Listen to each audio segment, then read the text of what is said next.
Hello dear friends, स्वागत है आप सभी का आपके अपने इस YouTube चैनल एसएससी क्लियर में। इस चैनल पर आपको मिलते हैं रीजनिंग के बहुत ही बेहतरीन और बहुत ही कॉन्सेप्चुअल क्वेश्चंस। अगर आप चैनल पर पहली बार विजिट कर रहे हैं तो चैनल को बिल्कुल सब्सक्राइब करना ना भूलें। अगर आपका उद्देश्य एसएससी सीजीएल या एसएससी से रिलेटेड कोई भी एग्ज़ाम देने का है, एसएससी सीजीएल हो, चाहे एसएससी सीएचएसएल हो, चाहे एसएससी जीडी हो या एसएससी एमटीएस हो, कोई भी एग्ज़ाम जो आपका एसएससी से रिलेटेड है, तो ये चैनल आपके लिए बहुत बेहतरीन वीडियोज़ लेकर आता है। अगर आप वाकई में चैनल पर नए हैं तो फिर चैनल को सब्सक्राइब कर दीजिए और बेल आइकन भी दबा दीजिए ताकि आपको हमारी आने वाली सभी वीडियोज़ का नोटिफिकेशन मिलता रहे। आइए करते हैं आज के इन क्वेश्चंस को सॉल्व। बहुत दिमाग हिला देने वाले क्वेश्चंस हैं। अगर आपके अंदर दम है तो चैनल पर यानी वीडियो पर लास्ट तक बने रहिए। अगर आपको लगता है कि आप अपनी रीजनिंग चेक करना चाहते हैं, आपको लगता है कि मैं अपना दम, अपना खम, अपने अंदर का पोटेंशियल चेक करना चाहता हूं कि मेरे अंदर कितना दम है, तो फिर इस वीडियो लेक्चर को एंड तक देखिए। आपको समझ में आ जाएगा कि वाकई क्या क्वेश्चन होते हैं रीजनिंग के। हालत ख़राब कर देने वाले क्वेश्चन, बेहतरीन क्वेश्चन। थोड़ा सा आपको कॉम्पैक्ट तो लगेंगी चीज़ें, हो सकता है कि आपको बोर्ड पर देखकर कुछ चीज़ें थोड़ी दिक्कत वाली लगें, लेकिन जेन्युइन तरीका कुछ इसी तरह का है। यानी कि बोर्ड वाले पैटर्न पर हम लोग पढ़ाई कर रहे हैं। मैं उस चमक धमक से रिलेटेड वीडियोस नहीं बना पाता हूं अभी फ़िलहाल के लिए। आप लोगों को इसी पर सब्र करना पड़ेगा, इसी पे पेशेंस रखना पड़ेगा। लेकिन हाँ, ये गारंटी देता हूँ कि कंटेंट आपको जेन्युइन मिलेगा, रियल मिलेगा, अच्छा मिलेगा, आपके काम का मिलेगा, आपके एग्जामिनेशन से जुड़ता हुआ मिलेगा। ठीक है ना। आइए शुरू करते हैं आज के क्वेश्चंस। तो देखते हैं पहला क्वेश्चन। पहले क्वेश्चन में कहा गया है FWOAJ। सबसे पहली बात तो आप देख रहे होंगे इन सभी क्वेश्चंस में आपको नंबर या लेटर, इनका खेल दिखाई दे रहा है। ज़्यादातर इसमें आपको लेटर लिखे दिख रहे होंगे, तो इंग्लिश अल्फ़ाबेट का खेल है और साथ ही साथ नंबर का गेम भी है। कुछ क्वेश्चंस ऐसे हैं जिनमें नंबर और अल्फ़ाबेट दोनों का गेम है, और कुछ क्वेश्चंस ऐसे हैं जिनमें केवल और केवल आपको अल्फ़ाबेट दिखाई दे रहे होंगे। लेकिन ये अल्फ़ाबेट के क्वेश्चन लग जरूर रहे होंगे आपको, बट ये क्वेश्चंस अल्फ़ाबेट के नहीं हैं। सही मायनों में ये मिसिंग कैरेक्टर के वो क्वेश्चंस हैं जो हम लोग इससे पहले के वीडियो लेक्चर्स में देख रहे थे। बस हमने इतना फ़र्क कर दिया कि थोड़ा सा बदल कर क्वेश्चन दे दिया। वही सेम क्वेश्चन इससे पहले के वीडियो लेक्चर्स में हमने ना मिसिंग कैरेक्टर के काफ़ी क्वेश्चंस किए हैं, जिनमें मिसिंग कैरेक्टर नंबर की फॉर्म में ढूंढने को मिलता था। अभी भी ये वही चीज़ है, बस थोड़ा सा बदल गया पैटर्न। तो अगर आपको इसको समझना है, इसको पैटर्न को जानना है, तो आपको बेहतर तरीका होगा कि आप सबसे पहले लिख लीजिए ABCDEFGHIJKLMN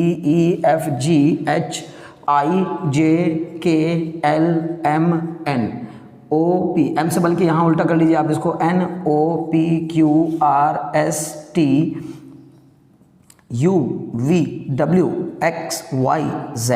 और इन पर नंबर डाल दीजिए 1 2 3 4 है ना, 5 6 7 8 9 10 11 12 13। आप समझ गए होंगे 13 तक जाएगा नंबर। उधर से इसको कुछ जोड़ेंगे तो 14 15 16 17 18 19 20 21 22 23।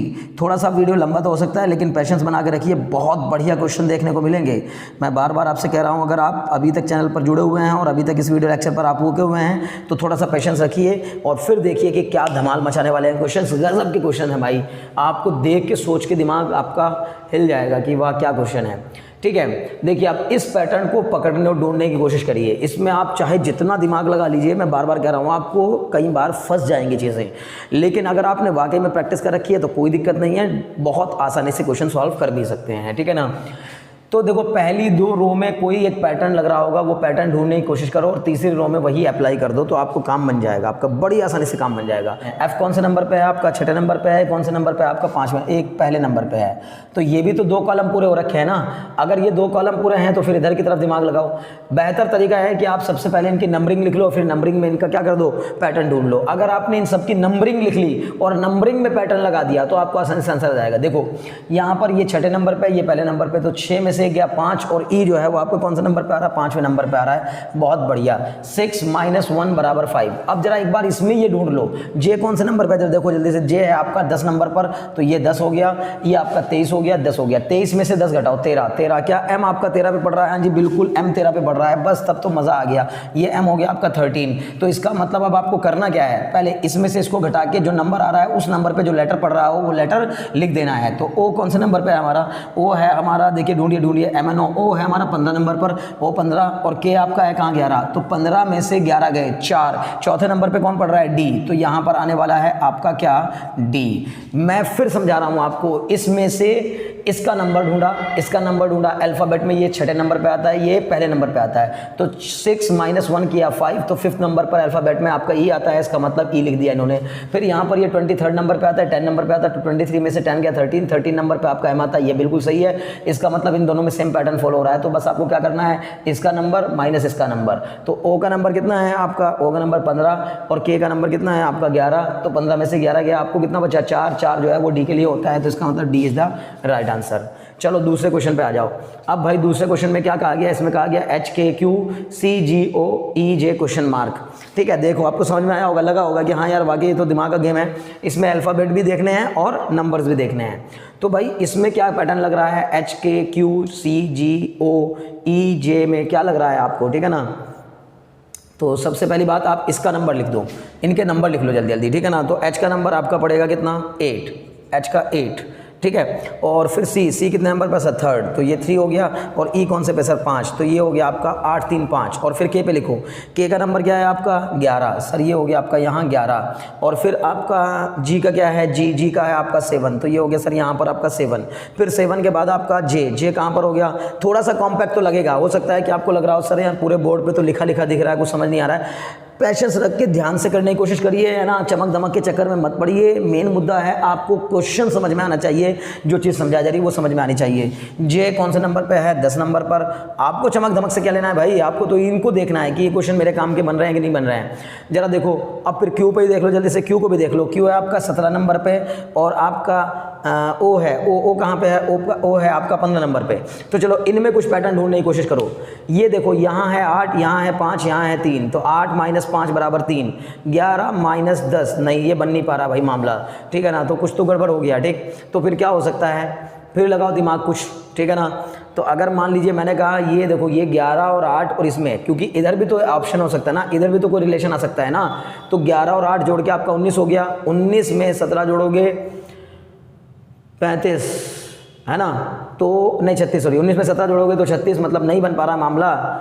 अब इसका 36 आ गया, अगर इनका भी 36 आ जाए तो 7 3 10 और 15 आपका 25, नहीं इनका जोड़ के अगर 36 आ जाता दोनों का, तो फिर इसमें भी 36 बनाने की कोशिश करते हैं, मतलब 36 बनाने की कोशिश करते हैं, लेकिन ऐसा भी नहीं हो रहा है। तो फिर क्या करें, क्या दिमाग लगाएं, ठीक है। तो आप ज़रा देख कर बताइए मुझे, 11 में से 8 गया, कितना बचा आपका 3, 11 में से 8 गया 3, और यहाँ पर आपका बच रहा है 17 में से 11 गया 6। देखो 11 में से 8 गया 3 और 17 में से 11 गया 6, ये 3 और ये 6 में कुछ रिलेशन मिल रहा है क्या, हाँ मिल रहा है। 3 का 2 गुना 6 है, तो क्या यही चीज़ यहाँ लग रही है।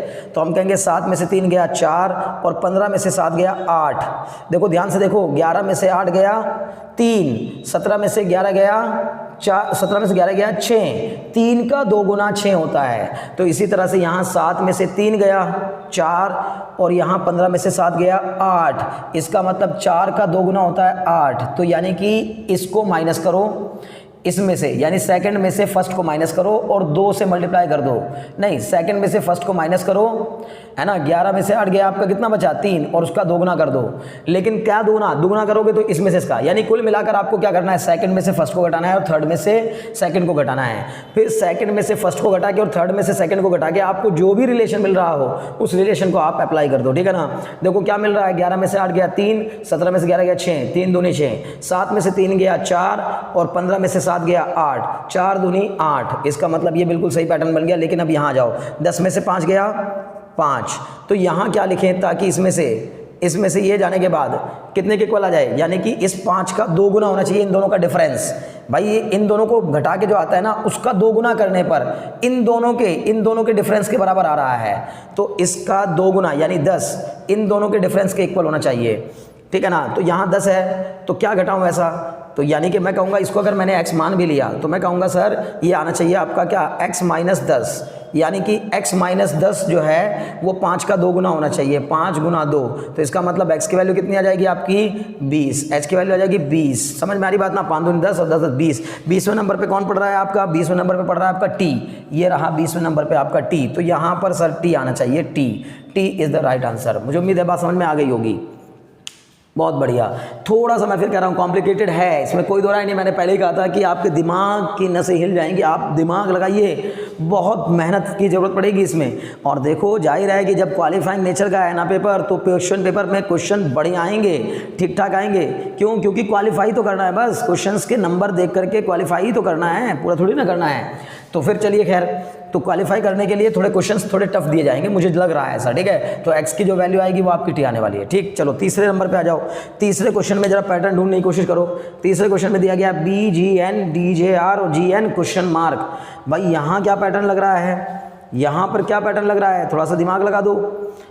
तो हम कहेंगे सर ये देखिए पहले 2 रो में या पहले 2 कॉलम में कुछ ना कुछ तो पैटर्न लग रहा होगा। तो हम कहेंगे यहाँ पर अगर आपने इनका नंबर लिख भी लिया तो बी का नंबर 2 और जी का नंबर कितना है, देखो जी का नंबर आपका 7, तो ये 7 और एन का नंबर कितना है आपका 14। फिर यहाँ पर देखो डी का नंबर कितना है, डी का नंबर है सर 4 और जे का नंबर क्या है, जे का नंबर 10, ठीक है ना। और आर का नंबर, आर ढूंढिए, आर का नंबर है आपका 18, ठीक है। तो अगर मैं यहाँ पर 2 7 14 4 10 18 इसमें कुछ रिलेशन देखने की कोशिश करता हूँ तो क्या रिलेशन मिल रहा है, 2 5 7, 7 और 7 14, 4 6 10, 10 और 8 18। देखो यहाँ 5 और 7 का एडिशन है, बी में 5 जोड़ा तो 7, 7 में 7, जी में 7 जोड़ा तो 14 है, मतलब 2 में 5 जोड़ा तो 7, 7 में 7 जोड़ा तो 14। तो इसका मतलब यहाँ 5 और यहाँ 7 का डिफरेंस।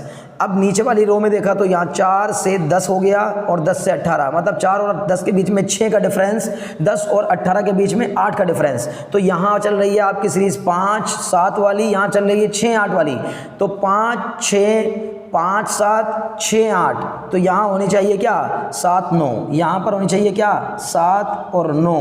देखिएगा जरा, पहले वाले में अगर 7 आ जाए तो मज़ा आ जाएगा। जी के बाद एन को जोड़ो जा, जी के बाद जी का नंबर क्या है, जी का नंबर डालो आप, जी का नंबर है आपका 7, यह हो गया 7। और एन का नंबर देखो, एन का नंबर है आपका 14। बहुत बढ़िया भाई, 14 और 7 के बीच में कितना डिफरेंस है, 7 का ही डिफरेंस है। तो इसका मतलब पहली वाली में 5 7 6 8, तो यहाँ 7 9, तो एन में 9 का गैप दे करके क्या आएगा आपका नंबर। यानी कि अगर इसमें क्या नंबर घटा दूं ताकि यहाँ पर 9 आ जाए, तो बताओ क्या आएगा आपका। सबसे पहली बात एन के बाद, जैसे यहाँ बी के बाद आपने क्या क्या छोड़ा था, बी के बाद सी डी ई एफ 4 छोड़े थे, 4 छोड़े थे ना, 5वें पे आया था। वैसे ही यहाँ पर 8 छोड़ के 9वें पे क्या आएगा, एन के बाद 8 छोड़कर 1 2 नहीं, एन के बाद सॉरी, एन के बाद 1 2 3 4 5 6 7 8, 8 छोड़कर 9वें पे क्या आ रहा है डब्ल्यू। तो W is the right answer. यहाँ पर क्या आने वाला है, डब्ल्यू आने वाला है, ठीक है ना। तो इसका आंसर हो जाएगा आपका डब्ल्यू। मुझे पूरी उम्मीद है कि आपको बात समझ में आई होगी। आपको अभी तक ये तीनों क्वेश्चन बहुत आसानी से समझ में आ गए होंगे। मैंने तरीका क्या लगाया आप पकड़ पा रहे होंगे। थोड़े से मुश्किल तो हैं, कॉम्प्लिकेटेड तो हैं क्वेश्चंस, लेकिन घबराने की जरूरत नहीं है। गारंटीड आप इन क्वेश्चन को सॉल्व कर ले जाएंगे। थोड़ा सा दिमाग लगाइए, थोड़ा सा टाइम दीजिए, पेशेंस रखिए। आपको ऐसे ऐसे क्वेश्चंस एसएससी सीजीएल से रिलेटेड ऐसे ऐसे क्वेश्चंस करा दूंगा रीजनिंग के, जो क्वेश्चंस आपको बहुत परेशान करने वाले होंगे, बहुत थकाने वाले होंगे, और बहुत अच्छे अंदाज में, बहुत आसान अंदाज में आपको समझाने वाला हूं मैं। बस थोड़ा इतना ही हो सकता है कि आपको ये जो चीज़ें आपको देखने को मिल रही हैं, ये थोड़ा डिजिटल बोर्ड ना होने की वजह से कॉम्प्लिकेटेड थोड़ी लग रही हो, आपको लग रहा हो कि यार बड़ा होच-पोच सा हो गया है, डिजिटल बोर्ड नहीं है इसलिए ऐसा हो रहा है। कोई बात नहीं, जल्दी ही डिजिटल बोर्ड भी आ जाएगा। बस थोड़ा सा मेहनत करिए, आप दिमाग लगाइए, ठीक है ना। चलिए क्वेश्चन नंबर 4 की तरफ बढ़िए। P T question mark O Q S M N R. अब हमें यहाँ दिमाग लगाना है, यहाँ क्या दिया है। तो जितने मेहनत इन क्वेश्चंस में लगी है उससे कम मेहनत में क्वेश्चन सॉल्व हो जाएगा। क्यों? क्योंकि इसमें इतना दिमाग नहीं लगाना है वैसे, लेकिन अगर इसको आप करने की कोशिश करेंगे इस दिमाग से, अगर आप चाहेंगे कि इस तरह का नंबर वाला दिमाग मैं इस क्वेश्चन में लगा लूँ तो फिर नहीं लगेगा, बहुत मुश्किल है, ये हालत ख़राब कर देगा आपकी, ठीक है ना। अगर आप इसको नंबर वाले तरीके से करेंगे तो क्वेश्चन आपका दिमाग ख़राब कर देगा।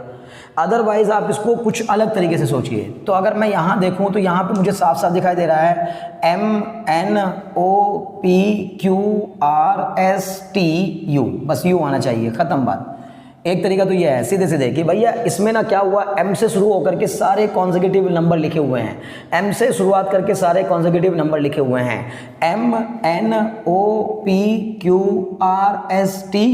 ठीक है ना। तो यू आ जाएगा। एक तरीका तो ये हो गया इसको जानने का। एक तरीका ये भी है कि आप एम से चलेंगे ऐसे, देखिए ध्यान से देखिएगा, बहुत ध्यान से। एम से एन गए, एन से ओ गए, ओ से पी गए, पी से क्यू गए, क्यू से आर गए, आर से एस गए, एस से टी गए, और टी से जब यहाँ जाएंगे तो यू आ जाएगा। मतलब बिना पेन उठाए आप एम से चलना शुरू करेंगे और बिना एक बार भी पेन उठाए, एक बार भी पेन नहीं उठाना पड़ेगा और आप कहाँ तक पहुँच जाएंगे, यू तक पहुँच जाएंगे। एकदम आसान क्वेश्चन है, ठीक है ना। यानी विदाउट लिफ्टिंग द पेन आप अगर एम से लेके यहाँ तक पहुँचेंगे तो आपको यू मिलेगा कॉन्सेक्यूटिव नंबर। अगर आपको यू के अलावा कुछ भी मिल जाता तो आपको एक ना एक बार पेन उठाना पड़ जाता, ठीक है ना। तो ये हो गया आपका यू, ठीक है। तो एकदम सिंपल क्वेश्चन हो गया। अगले क्वेश्चन पे आ जाओ। अगले क्वेश्चन में कहा गया जेड, फिर क्वेश्चन मार्क, फिर यहाँ एस, फिर यहाँ आर ओ, और यहाँ क्वेश्चन मार्क, यहाँ क्वेश्चन मार्क और जीसी। भाई 3 क्वेश्चन मार्क हैं, दिमाग खराब कर देगा ये तो, ठीक है ना। तो 3 क्वेश्चन मार्क है, मतलब आपको 3 अलग अलग नंबर ढूंढने हैं। तो भाई इसका मतलब है कि इस रो में एक पैटर्न लग रहा होगा, इस रो में या इस कॉलम में एक पैटर्न लग रहा होगा, इस कॉलम में एक पैटर्न लग रहा होगा, इस कॉलम में भी एक पैटर्न लग रहा होगा, या फिर इस वाली रो में, इस वाली रो में और इस वाली रो में एक ही पैटर्न लग रहा होगा। तो क्या हो सकता है, थोड़ा सा दिमाग लगाइए। अगर मैं यहाँ से दिमाग लगाने की कोशिश करूँ तो मुझे पता चल रहा है कि जी और ओ के बीच में, देखिएगा जी और ओ के बीच में ये रहा जी यहाँ और ये रहा ओ। तो 1 2 3 4 5 6 7 नंबर आ रहे हैं, 8वें पे आपको ओ मिल रहा है, ठीक है। और ऐसे ही अगर मैं आर से जेड की तरफ देखूँ तो आर देखो यहाँ ये रहा आर, कहाँ है आपका, ये रहा आर। आर से एस 1 2 3 4 5 6 7 छोड़ के 8वें पे आपको Z मिल रहा है, बिल्कुल सही। और अगर मैं यहीं पर, तो मतलब कुल मिला के इन दोनों में देखकर मुझे लग रहा है, क्योंकि यही दोनों अगल बगल में हैं, इन दोनों को देखकर मुझे एक पैटर्न पकड़ में आ रहा है कि इन दोनों में 7 का गैप है बीच में और 8वें नंबर पे दूसरा लेटर मिल रहा है। यहाँ भी 7 का गैप है, 8वें नंबर पे दूसरा लेटर मिल रहा है। तो फिर हर जगह यही पैटर्न फॉलो होगा। और अगर मैंने ओ के बाद, अब ओ के बाद मैं 7 छोड़ूंगा, देखिएगा 7 छोड़ दूंगा, ओ कहाँ है, ये रहा। तो फिर इसकी जगह पे मैंने 7 छोड़ दिए, पी छोड़ा, क्यू छोड़ा, आर छोड़ा, एस छोड़ा, टी छोड़ा। 1 2 3 4 5 6 7, ये 7 चीज़ें छोड़ी और आपको 8वें नंबर पर मिल गया डब्ल्यू। तो इसका मतलब जी के बाद ओ के बाद आप 7 चीज़ें छोड़कर, 7 लेटर छोड़कर 8वें नंबर पर आपको यहाँ मिलेगा क्या, डब्ल्यू। फिर इसी तरह से यहाँ आ जाओ, सी के बाद आप देखिए, ये राशि के बाद आप 7 छोड़िए, 1 2 3 4 5 6 7 टर्म छोड़ दिए, 8वें पे आपको मिला क्या, के। तो यहाँ पर आपको क्या मिलने वाला है, के मिल जाएगा। अब के के बाद आप 7 टर्म छोड़िए, देखिए 1 2 3 4 5 6 7 छोड़ोगे, एस मिल जाएगा, है ना। तो देखो के बाद 7 छोड़ के आपको एस मिल रहा है, मतलब ये पैटर्न बिल्कुल सही फॉलो हो गया। आपको 2 लेटर मिल चुके हैं, डब्ल्यू के। अब देखिए डब्ल्यू के कहीं है क्या, डब्ल्यू के, बस आपको तीसरा नंबर ढूंढने की जरूरत नहीं है, डब्ल्यू के जे ए की ऑप्शन में दिया है, तो डब्ल्यू के से ही आपको तीसरा देखने की जरूरत नहीं है। लेकिन फिर भी एक बार चेक कर लो, मैं फिर कह रहा हूँ, वैसे तो देखने की जरूरत नहीं है, क्वेश्चन सॉल्व हो गया, लेकिन फिर भी एक बार चेक कर लो। कैसे चेक करेंगे, देखिए इसको चेक करने के लिए अब यहाँ दिमाग लगाओ। आर के जस्ट बाद 7 छोड़ के जेड आया, यहाँ पर जो नंबर लिखा है उसके 7 छोड़ के आर आना चाहिए। अब इसका मतलब हमें उल्टा चलना चाहिए, उल्टे में 7 छोड़ दो, तो इसका मतलब आर के पीछे 7 छोड़ दो, 1 2 3 4 5 6 7 छोड़ दो, 8वें नंबर पे आ जाओ, ठीक है ना, उल्टे में। तो इसका मतलब क्या आ जाएगा, यहाँ पर आपका जे आ जाएगा। तो आपका हो गया डब्ल्यू के और जे मिलकर आपको क्या मिल गया, डब्ल्यू के जे। मैं वो क्वेश्चंस आपको करा रहा हूँ जो क्वेश्चन आपको वाकई में मुश्किल लगेंगे, लेकिन अगर एसएससी सीजीएल का टियर 1 आपको क्वालिफाई करना है तो मुश्किल क्वेश्चंस करने स्टार्ट कर दीजिए। मुझे लगता है अगर क्वालिफाइंग पेपर है तो पेपर की नेचर टफ होने वाली है। जो भी पेपर क्वालिफाइंग होते हैं वो पेपर अक्सर टफ हो जाते हैं, क्योंकि उनको खाली क्वालिफाई करना होता है, ज़्यादा क्वेश्चंस करने नहीं होते। तो आपको क्वालिफाई करना है तो बढ़िया क्वेश्चंस भी थोड़ा ढूंढने शुरू कर दीजिए। ये अच्छे क्वेश्चंस मैं आपको करा रहा हूँ। आइए अगले क्वेश्चन की तरफ बढ़ते हैं। इस क्वेश्चन में कहा गया A M B N R C S D E U F. अब तक जितने क्वेश्चन किए हैं सबसे आसान क्वेश्चन उनमें से यही है, अगर मैं आपको बताऊं अब तक जितने क्वेश्चन किए हैं। क्यों? क्योंकि देखो इसमें कुछ नहीं दिख रहा है, मुझे साफ साफ दिखाई दे रहा है ए के बाद बी, एम के बाद एन, यहाँ पर आर के बाद एस और सी के बाद डी, मतलब एक जंप करके लिखा है। ए के बाद जंप किया बी आ गया, एम के बाद जंप किया डी एन आ गया, आर के बाद जंप किया एस आ गया, सी के बाद जंप किया डी आ गया, तो ई के बाद जंप किया एफ आ गया, तो यू के बाद जंप करेंगे तो वी आ जाएगा। यहाँ क्या आ जाएगा वी। इसका मतलब एकदम सिंपल है, डी की जगह पर आपका क्या आने वाला है, वी आने वाला है। एकदम आसान क्वेश्चन, ठीक है ना, कोई मुश्किल नहीं है, ये ठीक ठाक क्वेश्चन था, इतनी बड़ी बात नहीं थी, ठीक है ना। चलिए अभी अगले क्वेश्चन करते हैं हम लोग। अगले क्वेश्चन में यानी क्वेश्चन नंबर 7 में क्या कहा गया है, इसमें कहा गया है A2 C4 E6 G3 I5 question mark M5 O9 Q14। अब जितने क्वेश्चन हमने अब तक किए हैं उन सब में भी ये सबसे कुछ और क्वेश्चन का पैटर्न बढ़ गया। देखिए इन क्वेश्चंस में क्या था, ये जो 4 क्वेश्चंस थे इससे पहले वाले ये थोड़े से मुश्किल क्वेश्चन थे, 5वां क्वेश्चन एकदम ही अलग लेवल का था, ठीक है ना, फिर 6ठे क्वेश्चन तो एकदम आसान हो गया, ठीक है ना, ये आसान हो गया। लेकिन ये जो आपको इसके बाद के 4-5 क्वेश्चन दिखाई दे रहे हैं ये एकदम ही अलग लेवल के क्वेश्चन है, ठीक है ना, क्योंकि इनमें आपका लेटर भी है और नंबर भी है। अब लेटर नंबर को ढूंढते हैं। चलिए देखिए सबसे पहली बात तो यह है कि इन क्वेश्चंस में आपको लेटर्स भी देखने हैं, नंबर्स भी देखने हैं, तो गेम दोनों का है। अगर इन क्वेश्चन के आप एक बार ऑप्शन देखो तो ऐसा लगता है भाई दुनिया में जो ये फ़ोन की सीरीज़ चल रही है ना वही दे रखा है। J15, K8, K15, L10। अभी देखते हैं ना जो स्मार्टफोन आते हैं सबके सब किस तरह के होते हैं, यही सब सीरीज रहती हैं, K15, J15, K8, है ना। कितने आसान है, तो बहुत ही आसान चीज़ है। मतलब थोड़ा सा एक समझाने या हंसाने के लिए आपको, भाई बहुत देर हो चुके हैं ना, काफ़ी अच्छा खासा बोर हो चुके होंगे, हालत ख़राब हो गई होगी। क्वेश्चन वाकई में सारे अच्छे हैं, लेकिन कोई बात नहीं, अब आप इन क्वेश्चन पर आ जाइए। ये क्वेश्चन भी बढ़िया क्वेश्चन हैं, लेकिन इनमें एक ही बात दिमाग में रखनी है, ज़्यादा दिमाग मत लगाइए। बहुत आसान से फंडा है कि इसमें ना आप नंबर में अलग सीरीज लगाइए और लेटर्स में अलग लगाइए, तुरंत आप आंसर तक पहुँच जाएंगे।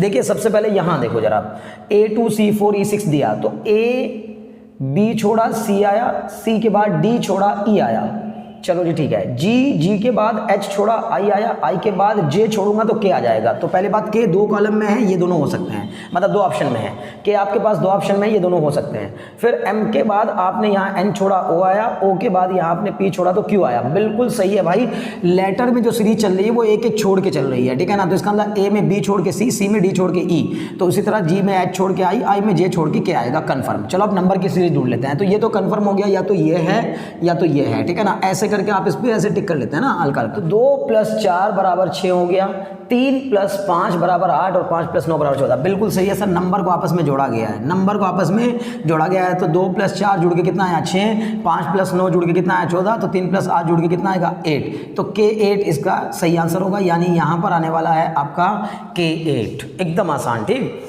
चलिए अब अगले क्वेश्चन पे आ जाओ, थोड़ा सा दिमाग इसमें भी लगाओ। भाई इस क्वेश्चन में क्या दिया गया, पहले लेटर की सीरीज ढूंढते हैं। लेटर में क्या ऐसा खासियत दिख रही है, तो B के बाद C, C के बाद फिर B, C के बाद B, B के बाद फिर A के बाद A, फिर कुछ समझ नहीं आ रहा। इधर B के बाद C, C के बाद A, चलो B C A, C B A, तो B A C होना चाहिए। मतलब कहने का यह है मेरे प्यारो, यहाँ साफ साफ देखो कि यहाँ C C B C है। तो सबसे पहली बात आप खुद अंदाजा लगाओ कि यहाँ पर क्या हो सकता है। इस सब में ना पता क्या किया इसने कि पहले कॉलम में भी 3 लेटर डाल दिए A B C, दूसरे कॉलम में भी 3 लेटर डाल दीजिए A B C, और तीसरे कॉलम में भी 3 लेटर डाल देते हैं A B C। तो अभी यहाँ पर C मिसिंग है तो C आ जाएगा। चलो लेटर का खेल खत्म। अगर C आएगा तो ये ऑप्शन में है, इस ऑप्शन में, इस ऑप्शन में। भैया 3 ऑप्शन है तो कोई फायदा होने वाला नहीं जब तक नंबर में सीरीज पता ना कर लें। तो अगर नंबर में सीरीज पता करनी है तो अब क्या कर सकते हैं, देखो इसमें क्या हो रहा है कि यहाँ इन दोनों डायगोनल को जोड़ा, इन दोनों डायगोनल के इन दोनों नंबर को जोड़ा, अपोजिट नंबर को। तो 19 3 22, 17 और 5 22। लेकिन इस तरह जब डायगोनल को जोड़ रहे हैं तो 6 और 9 15, तो 7 और 9 यहाँ क्या आना चाहिए 16, ठीक है ना। तो यहाँ पर 16 आएगा और C पहले से आ गया, तो 16 और C इसका सही आंसर हो जाएगा 16 और 6 C। अगले क्वेश्चन की तरफ बढ़ो, क्वेश्चन नंबर 9। क्वेश्चन नंबर 9 में ना आपको पहले लेटर का पैटर्न ढूंढ लेना चाहिए। तो इस रो में देखो C B A B C, C A B, मतलब पहली रो में ना A B C तीनों लेटर आ रहे हैं, दूसरी रो में भी A B C तीनों लेटर ले आए, और तीसरी रो में भी, क्योंकि यहाँ C ही है। पहली बात तो लेटर में कुछ ढूंढने की जरूरत नहीं है, क्योंकि चारों के चारों ऑप्शन में C ही है, तो भाई C आएगा तो कन्फर्म है। तो यहाँ तो C आ गया पक्का, और वो क्यों आया C समझ में आ गया होगा, ठीक है ना। लेकिन अब नंबर आपको ढूंढना है किसमें, अब आपको पैटर्न ढूंढना है किसमें, नंबर में। तो नंबर में पैटर्न ढूंढने की कोशिश करिए, और देखिए आपको पता चल रहा होगा 4 7 जा 28, 4 7 जा 28, 3 15 जा 45। मतलब पहले और तीसरे को मल्टीप्लाई किया दूसरे के इक्वल, पहले और तीसरे को मल्टीप्लाई किया तो दूसरे के इक्वल, तो 2 और 5 को मल्टीप्लाई करूंगा तो यहाँ आ जाएगा आपका क्या 10, तो 10 ये आ गया और C आ गया, तो 10C is the right answer. इसका 10C आने वाला है, ठीक है ना, 10C एकदम आसान है, ठीक है। चलो भाई अब यहाँ आ जाओ थोड़ा सा क्वेश्चन नंबर 10 पर। क्वेश्चन नंबर 10 में क्या कहा गया है, आपको लेटर का, पहले लेटर का ढूंढो। तो लेटर अब की बार ऐसे नहीं दिख रहे कि हर एक कॉलम में एक ही जैसे लेटर हैं या हर एक रो में एक ही जैसे लेटर हैं, ऐसा नहीं है। तो यानी जो पैटर्न यहाँ और यहाँ लगा है वो नहीं लगेगा। इनमें क्या लगा मैं फिर बता रहा हूँ, इसमें हर एक कॉलम में ABC, इसमें भी ABC, तो इसमें भी ABC आना चाहिए। इसमें इस रो में ABC, इस रो में भी ABC और इस रो में भी ABC में से हर एक एलिमेंट एक बार आना चाहिए। तो यहाँ तो ये पैटर्न लग गया, लेकिन यहाँ पर ये पैटर्न नहीं लगेगा। अब जब ये पैटर्न नहीं लगेगा तो तब यहाँ क्या करेंगे हम लोग, C के जस्ट बाद E, D के जस्ट बाद E, यानी कि जस्ट आगे वाला नंबर लिखा है, लेटर लिखा है बस। I के बाद J छोड़ा K, K के बाद L छोड़ा M, तो मतलब एक एक लेटर छोड़ के लिखा है यहाँ। इसमें डायरेक्ट अगला लेटर लिखा है, इसमें एक लेटर छोड़ के उसके आगे वाला लेटर लिखा है। I के बाद J छोड़ा K आ गया, K के बाद L छोड़ा M आ गया। तो अब यहाँ एक भी नहीं छोड़ा था, यहाँ एक छोड़ा तो यहाँ 2 छोड़ेंगे, यहाँ 0, यहाँ 1, यहाँ 2 छोड़ेंगे। तो D के बाद E और F छोड़ूंगा तो G आ जाएगा, ये रहा G। G देखते ही वैसा तो मुझे समझ में आ गया, क्योंकि यहाँ देखो G के बाद आप H और I छोड़ो J आ रहा है। बिल्कुल सही है भाई, खाली लेटर की अगर आपने लेटर का केवल पता कर लिया तो आपको आंसर मिल गया अगर ऑप्शन के हिसाब से चलें। लेकिन फिर भी नंबर में भी कोई ना कोई पैटर्न बन रहा होगा, वो पैटर्न भी ढूंढ लेते हैं। तो नंबर में पैटर्न बन रहा है आपके पास 3 और 9 का, 3 9 जा 27, इन दो का मल्टीप्लाई इसके इक्वल, 7 3 जा 21, इन दो का मल्टीप्लाई इसके इक्वल, 4 7 जा 28। देखिए 28 आना चाहिए था, 28 आ गया। मुझे उम्मीद है कि आपको ये क्वेश्चन आसानी समझ में आ गया होगा। मतलब मैं फिर बता रहा हूँ एक बार, यहाँ आपको गैप नहीं देना है, सीधे सीधे नंबर, सीधे सीधे एक के बाद एक के बाद एक लेटर लिखा वो लिख दीजिए। आई के बाद जे छोड़ा के के बाद एल छोड़ा एम, डी के बाद ई और एफ छोड़ा तो जी आ गया, जी के बाद एच और आई छोड़ा तो जे आ गया, खत्म। अब अगर नंबर में देखूँ तो 3 9 जा 27, 7 3 जा 21, तो 4 7 जा 28 होना चाहिए। तो 28 जी इज द राइट आंसर। मुझे उम्मीद है कि आज के इस वीडियो लेक्चर को आपने बहुत इंजॉय किया होगा। अरे सर इंजॉय क्या किया, तो दिमाग खराब कर दिया, इसने हिला के रख दिया दिमाग को। अगर आपने वाकई वीडियो को पूरा एंड तक देखा है तो आपको वाकई अच्छी खासी एक्सरसाइज आपके माइंड की हो चुकी होगी, इसमें कोई दो राय नहीं है। लेकिन फिर भी मैं आपसे कहूँगा कि आप बेफिक्र होकर के ऐसे क्वेश्चन सॉल्व करिए, घबराइए नहीं, आपको क्वेश्चंस मिल जाएंगे। अभी जाने की जरूरत नहीं है, मैंने क्वेश्चन नंबर 11 छोड़ दिया है आपके लिए। ये क्वेश्चन नंबर 11 आपके लिए एज ए होमवर्क है। होमवर्क के तौर पर इस क्वेश्चन को सॉल्व करके आप मुझे कमेंट बॉक्स में बताइए कि इसका आंसर क्या आने वाला है। 4 ऑप्शन है आपके पास, E10, S10, E12 और S12, ठीक है ना। ऐसा लग रहा है जैसे मोबाइल की कोई सीरीज है, ठीक है ना। तो बस बताइए कौन सी मोबाइल की सीरीज आपको ज़्यादा पसंद आ रही है, इन चारों में से कौन सा मोबाइल सीरीज, कौन सा स्मार्टफोन की सीरीज आपको ज़्यादा पसंद आ रही है, वो भी आप लिख दीजिए। एकदम आसान तरीका, ठीक है ना। लेकिन थोड़ी सी ज़रूरत है इस बात की भी कि अगर आपको वाकई में वीडियो लेक्चर पसंद आया और आप वाकई में SSC CGL की बढ़िया से प्रिपरेशन करना चाहते हैं, आप एक जेन्युइन तरीके से एक मेहनत वाली प्रिपरेशन करना चाहते हैं, तो चैनल को सब्सक्राइब करने में जरा भी कंजूसी मत करिए। तुरंत चैनल को सब्सक्राइब कर दीजिए और बेल आइकन भी दबा दीजिए, ताकि आपको बेल आइकन दबा देने से हमारी आने वाली सभी वीडियोज़ का नोटिफिकेशन मिलता रहेगा। Very very thanks for watching.